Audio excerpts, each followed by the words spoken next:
A jewellery brand, a Pakistani influencer, and a national flashpoint just ahead of India's biggest festival of gold purchasing.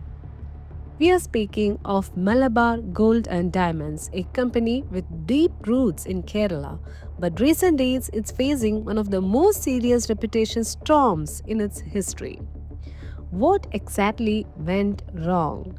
And what should you, as a buyer, know before your next gold purchase? Let's peel back the layers.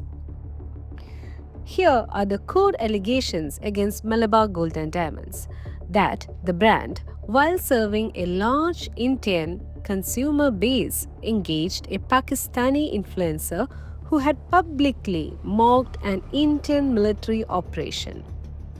That the engagement was used, critics say, to push the brand's UK or international presence, yet lacked sufficient vetting of the influencer's national sentiment credentials. That in some of its overseas operations, such as previous Pakistan Independence Day targeting, the brand has a track record which fuels suspicion. According to its Wikipedia entry, 2016 UAE branches celebrated Pakistan's Independence Day. That is just not about an influencer tie-up, but about perceived misalignment of brand identity, national sentiment, and consumer trust, especially in India ahead of the festival season. Critics frame this as, how can a brand aimed at Indian consumers partner with somebody who loudly says Pakistan is right and India is wrong? And what message does that send about loyalties and values? Now, let's zoom into the trigger moment. The influencer at the heart of the storm is Alishba Khalid, identified in multiple reports as a Pakistani national, London based Instagram influencer with over 137 followers.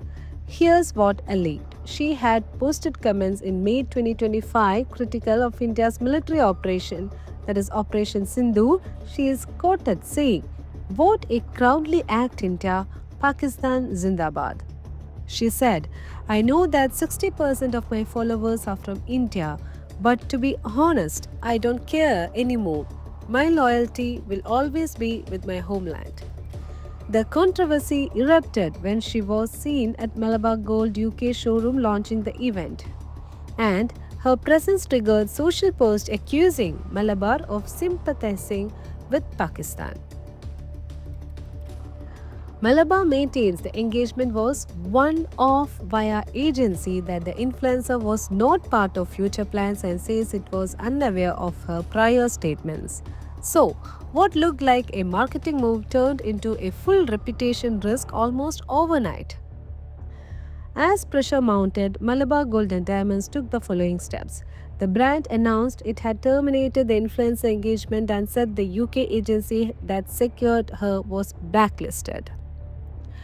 The company also filed a petition in the Bombay High Court claiming that posts calling it a Pakistan sympathizer were defamatory and harmful to its business. The court granted ad interim injunctive relief, ordering platforms such as Meta, Google, X to remove certain URLs flagged by Malabar, almost 442 of them. Meanwhile, activists and social media commentators say one of the key accounts, just like activist Vijay Patel's, was withheld in India after he publicly criticized Malabar's decision. In short, brand under fire, social media storm unleashed, legal channels activated. But what's the big deal? Why should us as a buyer care? Because the first one is brand trust and authenticity. Jewellery isn't just a commodity in India, it's an emotional investment tied to culture, festival, tradition. When a brand appears to misalign with national or cultural values, the trust flow drops. Patriotism and identity. Here, the debate extends beyond marketing to national pride. A Pakistani origin influencer who publicly criticized India, plus an Indian brand thought to cater largely to Indian consumers, is almost equal to a flashpoint. Several news outlets emphasize it just came as ahead of Dhanteras when gold shipping strikes. Financial and reputational stakes. Reports suggest that the brand's business could suffer due to boycott calls, such as Boycott Malabar Gold. Hashtag is almost trending now. Now, let's look at some of the red flags and open questions that can complicate the story. What about the Pakistan link celebrations? The company's Wikipedia entry notes that in 2016, its UAE brand celebrated Pakistan's Independence Day, which was on 14th August, a point critics used to say this is that part of a pattern. Was the influencer tie truly vetted?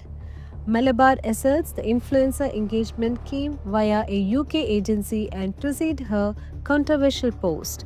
But the fact remains that past was publicly visible. Why was it missed? By the whole team? Is the brand's loyalty to its Indian consumer base in question? The allegations being made is the brand is Indian earns from Indian or Hindu customers, yet appears to promote someone with pro-Pakistan views. Whether that's fair or not is for the debate, but precision always matters. Free speech versus brand protection. Malabar's legal challenge to remove posts raising questions about how much critical commentary is legitimate versus defamatory in the digital age. Is this politically charged? Because the answer will be yes, because it ties into Indian-Pakistan conflict, military operations, influencer nationalism, and consumer nationalism that amplifies the stakes far beyond gold ratings. Leave everything. If I were you, I'd keep an eye on how Malabar responds publicly in the next 48 to 72 hours. A formal apology, an influencer policy revision, a board statement, because how they handle the public damage control will determine how or whether they recover or flatter. In short, when luxury meets national identity, the margin for error shrinks. Malabar Gold's choice of influencers sparked a chain reaction of outrage, boycott talk, legal action, and deep questions about brand values. For you, the consumer, this is a reminder for you and for me to ask not just what you are buying, but who is influencing the brand you trust. Because behind the sparkle of gold is the story of loyalty, precision, and identity. If you found this episode useful, hit like, subscribe, drop your comments below. Were you surprised by this story really? Would it affect your gold purchase decision? This was the Unmasked Indian. Keep asking the right questions. Stay tuned with us.